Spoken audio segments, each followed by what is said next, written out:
Hello everyone and welcome back. हम business statistics पढ़ रहे थे यूनिट नंबर 1 और यूनिट नंबर 1 के अंदर टॉपिक था मेजर ऑफ सेंट्रल टेंडेंसी। और मेजर ऑफ सेंट्रल टेंडेंसी में हम दो प्रकार का मेजर मीन और मीडियन कंप्लीट कर लिए हैं।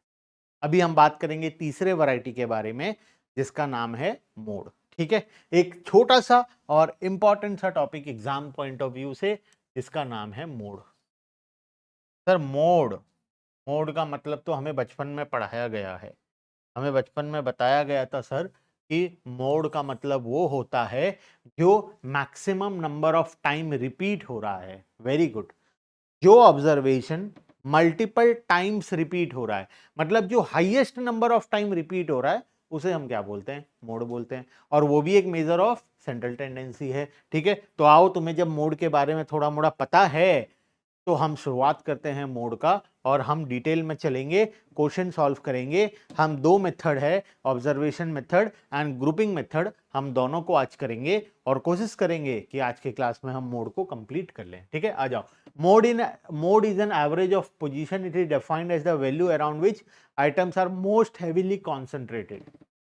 इन short, it is the value which occurs maximum time, जो बहुत बार ऑकर कर रहा है, जो maximum number of time occur कर रहा है उसे हम मोड बोलते हैं। Of against which maximum frequency cluster around for maximum tunes.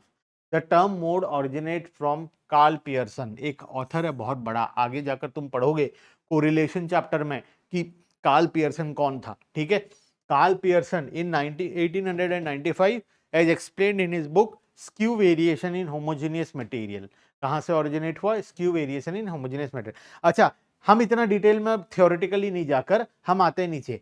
Mode as an average has the following two special feature. पहला, it represent most typical value of the series which almost coincides with the existing item। और दूसरा, it is not affected by extreme values। पहला observation last observation चाहे कुछ भी हो, mode को कोई फर्क नहीं पड़ता। मोड को स्टार्टिंग ऑब्जर्वेशन एंड ऑब्जर्वेशन से कोई लेना देना नहीं है। मोड तो बोलता है जो सबसे ज्यादा बार रिपीट होगा मैं वो बन जाऊंगा, मोड बन जाऊंगा मैं। ठीक है, उसको इससे मतलब नहीं कि स्टार्टिंग ऑब्जर्वेशन कितना लो था, लास्ट कितना हाई था।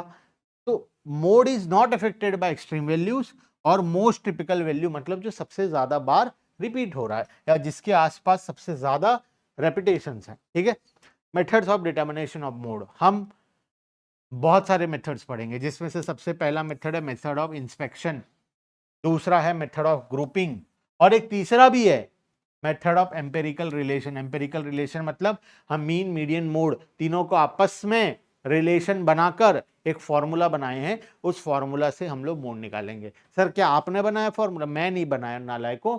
जिसने इस बुक को लिखा है, जिसने मोड को बारे में पढ़ाया है, उसने बनाया है। मैं तो सिर्फ तुम्हें पढ़ा रहा हूं। ठीक है, पहला तो इंस्पेक्शन, दूसरा ग्रुपिंग और तीसरा एम्पेरिकल रिलेशन। ठीक है, इंस्पेक्शन वर्ड से पता चल रहा है देख कर। अच्छा, तुम क्या वैल्यूज दिया होगा तो देखकर बता सकते हो कौन सा वैल्यू सबसे ज्यादा बार रिपीट हो रहा है? ऑब्वियसली बता सकते हैं सर, हम तो काउंटिंग करके बता देंगे 2 मिनट के अंदर में। यस, उसी मेथड को हम बोलते हैं method of inspection. Method of inspection का मतलब हम खुद चेक करके, देख करके, बिना किसी कैलकुलेशन के, सिर्फ काउंटिंग करके बता देंगे कि मोड क्या है।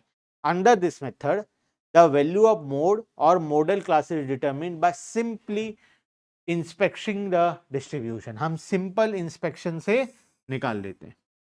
The value which is observed to have occurred for maximum times, जो सबसे ज्यादा बार ऑकर करेगा, मैक्सिमम नंबर ऑफ टाइम्स, और the value for the class value against which maximum frequency stands is taken as the modal value. जिसका frequency सबसे ज्यादा होगा वो हमारा मोड बन जाएगा। ठीक है, when more than one value और class appear with the same maximum frequency.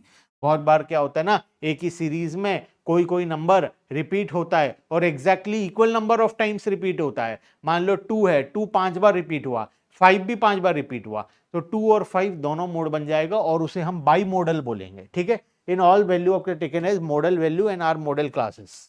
In such cases the series is marked as bimodal. Bimodal मतलब 2 मोड, ट्राई मॉडल मतलब 3 मोड, मल्टी मॉडल मतलब 3 से भी ज्यादा मोड। तो mode ऐसा है कि कितना भी हो सकता है, 1 हो सकता है, 2 हो सकता है, 3, 4, 5, 6, 7, 8, 9, 10, एक सीरीज के कितने भी मोड हो सकते हैं। मीन कितना हो सकता है? 1। मीडियन कितना हो सकता है? 1। मीन 1 हो सकता है, मीडियन 1 हो सकता है, लेकिन मोड बहुत सारा हो सकता है। 1 हो सकता है, 2 हो सकता है, 3 हो सकता है, 4 हो सकता है, 5 हो सकता है, कुछ भी हो सकता है। ठीक है। In accordance with the number of model value of the series, while locating the model mode under this method, care must be taken to show that there is a great difference between maximum frequency and next maximum frequency. छोड़ो, हम question करेंगे तब पता चलेगा। Second, method of grouping. अच्छा sir, method of grouping से पहले एक क्वेश्चन करवा दो। आओ मोड का एक क्वेश्चन कर लेते हैं। मेथड ऑफ ग्रुपिंग शुरू करने से पहले हम एक काम करते हैं, एक ठो क्वेश्चन कर लेते हैं। किसका क्वेश्चन? मोड का क्वेश्चन। चलो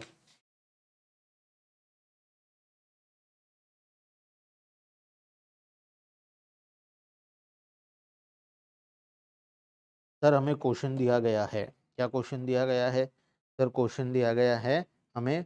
चलो एक काम करता हूं, मैं जो ग्रुपिंग मेथड का क्वेश्चन है उसी में तुम बता दो। इसमें देखकर बताओ तो मोड कौन सा होगा, किसका फ्रीक्वेंसी सबसे ज्यादा है?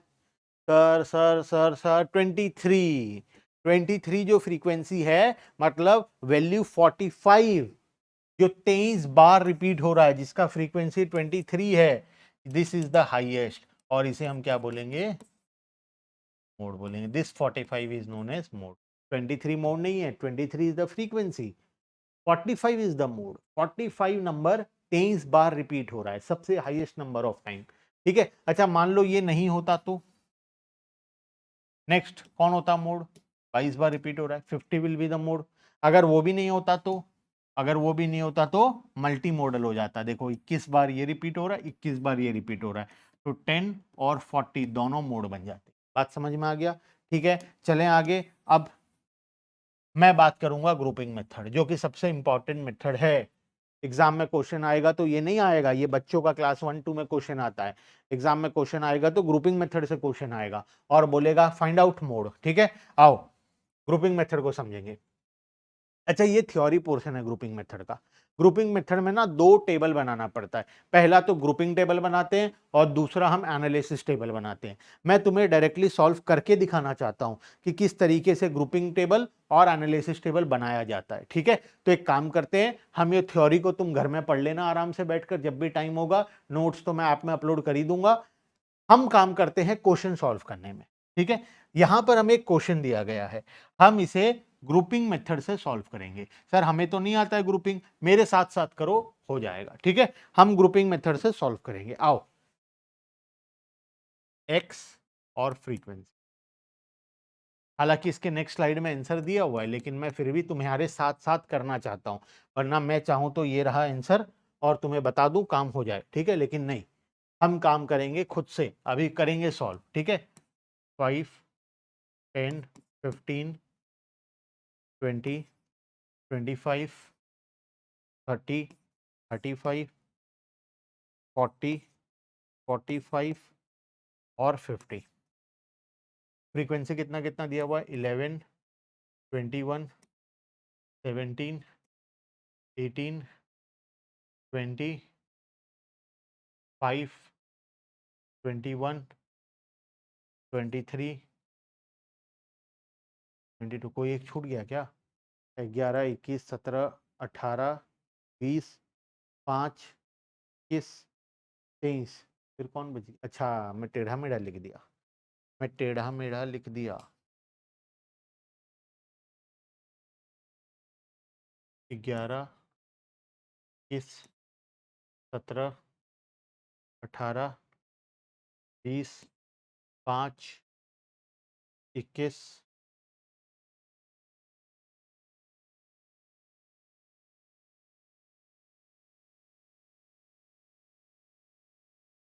अच्छा, यहाँ पे गलती है, वही मैं बोल रहा हूँ, कहाँ पर गलती है? 35 है ही नहीं, देखो 40 है, 45 है और 50 है। ठीक है, 35 is missing in the question. ठीक है, हम क्या करेंगे, अब लिखेंगे 5, ये है 21, 23 और 20।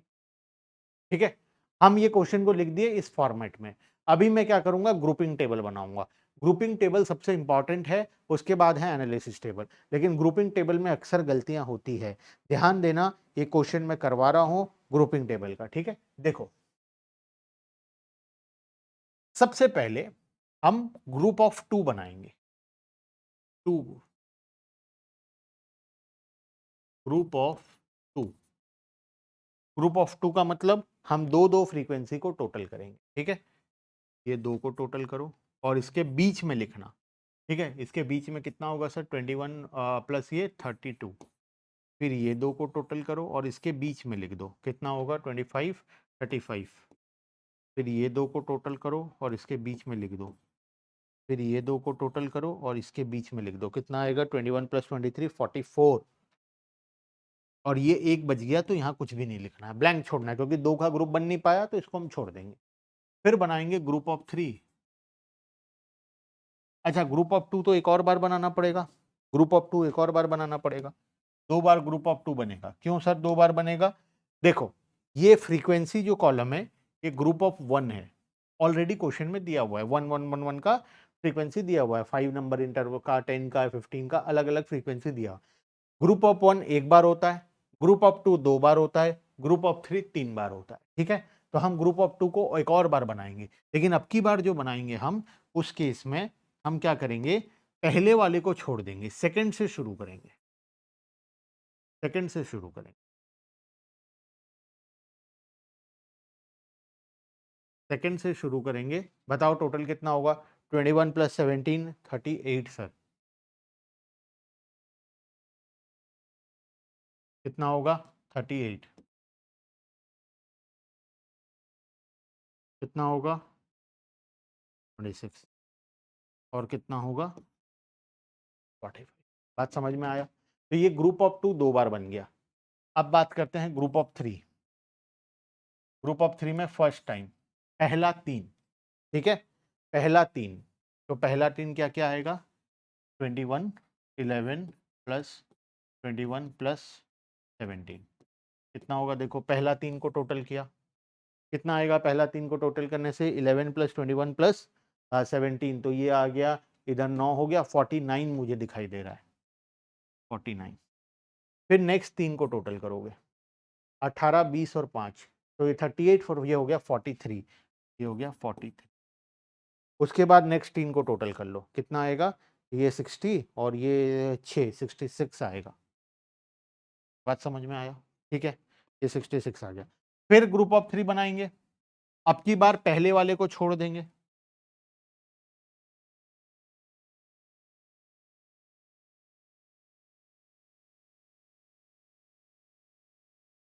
अब की बार पहले वाले को छोड़ देंगे, है ना।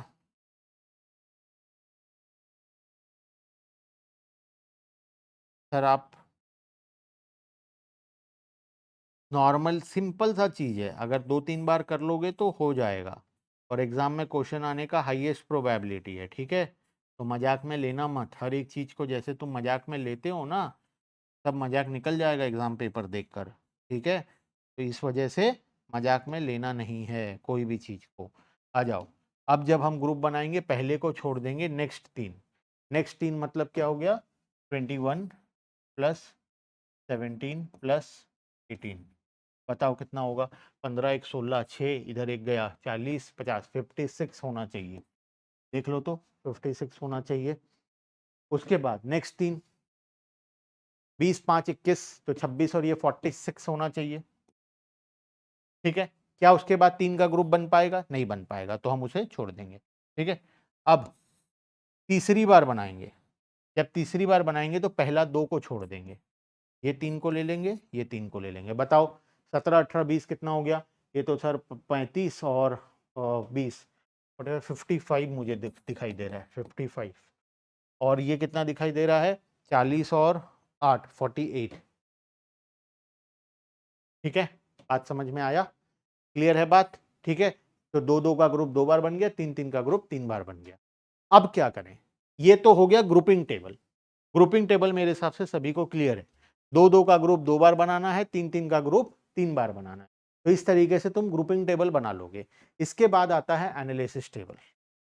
एनालिसिस टेबल में क्या करें सर? एनालिसिस टेबल क्या करेंगे? एनालिसिस टेबल में हम इधर ये लिखेंगे, एक्स इधर लिखेंगे और ग्रुप इधर लिखेंगे, मतलब उल्टा हो जाएगा, ठीक है। जो कॉलम में था वो रो में आ जाएगा, जो रो में था वो कॉलम में आ जाएगा। तो एक्स का क्या था? 5, 10, 15, 20, 25, 30, 40, 45 और 50, ये था। ये देखो, इसको मैं क्या कर दिया? रो वाइज लिख दिया, ठीक है। ग्रुप्स, कितना तो ग्रुप था? पहला ए ग्रुप था 1 वाला, फिर बी और सी था 2 2 वाला, फिर डी ई और एफ था 3 3 3 वाला। मतलब एक एक का ग्रुप एक बार, दो दो का ग्रुप दो बार, तीन तीन का ग्रुप तीन बार। सर एक वाला तो नहीं बनाए? अरे फ्रीक्वेंसी कॉलम ही तो एक वाला ग्रुप है, ठीक है। अब मुझे बताओ, ऊपर आओ, who is the winner? Sir who is the winner, ये क्या बात है? ये कोई क्वेश्चन हुआ? देखो, हाईएस्ट फ्रीक्वेंसी किसका है? सबसे पहले ए में बताओ हाईएस्ट किसका है? Who is the winner? Sir A में तो विनर है 23, वेरी गुड। वैसे ही बी में बताओ कौन है winner? Who is winner? Sir B में है 44। सी में बताओ कौन है विनर? सर सी में है 45। डी में बताओ कौन है विनर? सर 66। ई में बताओ कौन है विनर? ई में सर 56। और एफ में बताओ कौन है विनर? 50। बात समझ में आया? ठीक है, तो ये सर विनर्स हैं। तो विनर को एक एक पॉइंट देना है सर। 23 किसको बिलोंग करता है? 45 को बिलोंग करता है। तो फर्स्ट में विनर कौन हुआ? 45, इसको एक पॉइंट मिलेगा, बाकी सबको 0 मिलेगा। बात समझे? सबको 0, एक पॉइंट किसको मिला? 45 को। उसके बाद विनर कौन था? 44। लेकिन ये 44 किस किस का टोटल था? सर 44 तो 21 और 23 मिलाकर 44 आया था। 21 किसको बिलोंग करता है? 40 को। 23 किसको बिलोंग करता है? 45 को। तो 40 और 45 दोनों विनर हैं यहां पर। दोनों को एक एक दे दो, बाकी सबको 0। बात समझे? उसके बाद 45, 45 किस किस को मिलाकर आया था? तो 23 और 22 को मिलाकर 45 बना। 23 बिलोंग करता है 45 को और ये बिलोंग करता है 50 को। तो ये दोनों को विनर बना दो, बाकी सबको लूजर्स। सी तक हो गया। वैसे ही डी 66, 66 किस किस को मिलाकर आया था? तो 66 ये लास्ट का 3 को मिलाकर आया था। तो चलो लास्ट के 3 को जिता दो, बाकी को 0। उसके बाद विनर कौन था? 56, 56 किस किस को मिलाकर आया था? 21, 17 और 18, है ना। 21, 17 और 18, 21, 17, 18 मतलब 10, 15 और 20 विनर बने। सर पहली बार तो विनर बने ये लोग, हाँ ये लोग पहली बार विनर बने। 10, 15 और 20, 10, 15, 20, बाकी सब 0। और आखिरी में आखिरी विनर कौन था? 55, 55 किस किस को मिलाकर आया था? 55 सर मिलाकर आया था 17, 18 और 20 को। 17, 18 और 20 मतलब 15, 20 और 25, 15, 20 और 25। सर हमें नहीं समझ में आया। मैं जानता हूँ तुम्हारी बात, तुम्हारे मन का बात मैं पढ़ लेता हूँ, पता है। सर ये इतना डिफिकल्ट है क्या? अरे बहुत इजी है नालायकों, बहुत ज्यादा इजी है। ठीक है, अब बताओ कौन कितनी बार जीता? पहले ये बताओ। ये तो 0 बार जीता, ये 1 बार जीता है सर, ये 2 बार जीता है, ये 2 बार जीता है, ये 1 बार जीता है, ये 0 बार जीता है, ये 2 बार जीता है, ये 3 बार जीता है और ये 2 बार जीता है। तो बताओ फाइनल कौन विनर बना? सर फाइनल 45 विनर बना, क्योंकि वो हाईएस्ट नंबर ऑफ टाइम जीता है। तो final answer is 45। Final answer is 45। 45 is the mode. Mode क्या बनेगा हमारा? 45 हमारा मोड बने। सर वो तो देखकर पता चल रहा था। यस, देखकर भी वही आंसर आया था, याद करो इसी क्वेश्चन में, और ग्रुपिंग मेथड से भी वही आंसर निकला। लेकिन हमेशा ऐसा होगा इसका कोई गारंटी नहीं है कि नॉर्मली जो आंसर आएगा और ग्रुपिंग से वही आंसर आएगा। 90% टाइम अलग अलग आता है। ये तो तुम्हारा इत्तेफाक है कि ये सेम आ गया, otherwise maximum number of time answer अलग अलग आता है। मेरे हिसाब से ग्रुपिंग मेथड सभी को क्लियर है, ठीक है। हाँ सर, यहाँ पर सॉल्यूशन दिया हुआ है, देखो ये है ग्रुपिंग टेबल, उसके बाद तुम्हें ग्रुपिंग टेबल के बारे में स्टेप 2 समझाया है, एनालिसिस टेबल दिया हुआ है, वही एनालिसिस टेबल जो हम अभी पढ़े, ठीक है। इसके बाद कुछ थ्योरेटिकल पोर्शन है और मोड में कुछ और टॉपिक्स बाकी हैं, ठीक है, जो कि मैं तुम्हें, जैसे वो है लाइक ठो एम्पेरिकल एविडेंस वाला, एम्पेरिकल रिलेशन वाला थर्ड मेथड, वो भी करवाऊंगा, मोड का थ्योरेटिकल टॉपिक भी करवाऊंगा, मतलब हमें एक क्लास और लगेगा, हम मोड को कंप्लीट करें, ठीक है। तो आज के लिए मैं यहीं पर स्टॉप करता हूं, नेक्स्ट क्लास में हम सम स्पेशल पॉइंट से शुरू करेंगे, एक आखिरी मेथड भी पढ़ेंगे, कुछ और क्वेश्चन प्रैक्टिस भी करेंगे। अच्छा, नेक्स्ट क्लास में ग्रुपिंग मेथड का एक और क्वेश्चन भी करवा दूंगा, ठीक है। चलो, bye bye everyone and thank you.